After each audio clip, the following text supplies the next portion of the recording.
কিন্তু ঢাকা উত্তর সিটিতে কিন্তু একটাই ভালো মানের বা কোনো শিক্ষা প্রতিষ্ঠান নেই।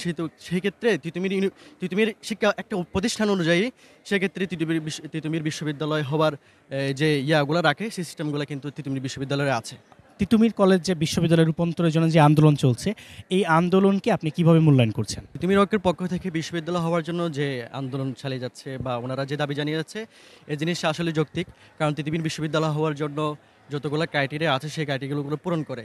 এছাড়াও তিতুমির বিশ্ববিদ্যালয় হওয়ার জন্য একটা উপযুক্ত এবং একটা স্থান অনুযায়ী এটা একটা পারফেক্ট জায়গা। কারণ এখানে ইন্টার্ন নেই। প্লাস হচ্ছে কি ঢাকা উত্তর সিটিতে কিন্তু একটা ইউনিভার্সিটি নেই। আমরা যদি বিভিন্ন ইউনিভার্সিটির কথা যদি ঢাকা বিশ্ববিদ্যালয় সহ জগন্নাথ ইউনিভার্সিটি হয়, ঢাকার উত্তরে কিন্তু অনেক শিক্ষা প্রতিষ্ঠান আছে। সেক্ষেত্রে কিন্তু ঢাকা উত্তর সিটিতে কিন্তু একটাই ভালো মানের বা কোনো শিক্ষা প্রতিষ্ঠান নেই। সেই ক্ষেত্রে তিতুমির শিক্ষা একটা প্রতিষ্ঠান অনুযায়ী সেক্ষেত্রে তিতুমির বিশ্ববিদ্যালয় হওয়ার যে ইয়াগুলা রাখে সেই সিস্টেমগুলো কিন্তু তিতুমির বিশ্ববিদ্যালয়ে আছে।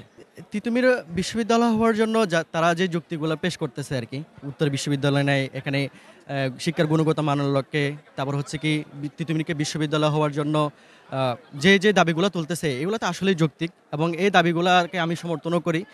এবং প্রত্যেকটা দাবি হচ্ছে কি আপনার মানে বিশ্ববিদ্যালয় হওয়ার জন্য তারা যেইগুলো চাচ্ছে সেগুলো কিন্তু আসলেই ঠিক আমি মনে করি আরকি। এবং তারা কিন্তু সেই প্রসেসিংগুলো মেইনটেইন করতেছে।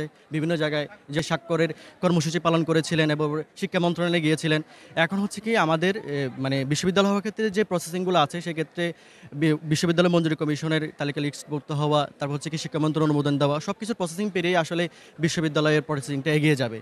এখন তো এই বিশ্ববিদ্যালয় প্রসেসিংটা তো আসলে সময় সাপেক্ষ ব্যাপার। এটা তো আর একদিনে বললে হয় না। তো ওনারা যে যুক্তিসমূহগুলোর জন্য এগিয়ে যাচ্ছে, আশা করি তিতুমির বিশ্ববিদ্যালয় শীঘ্রই হয়ে যাবে বলে আমি আশা করছি।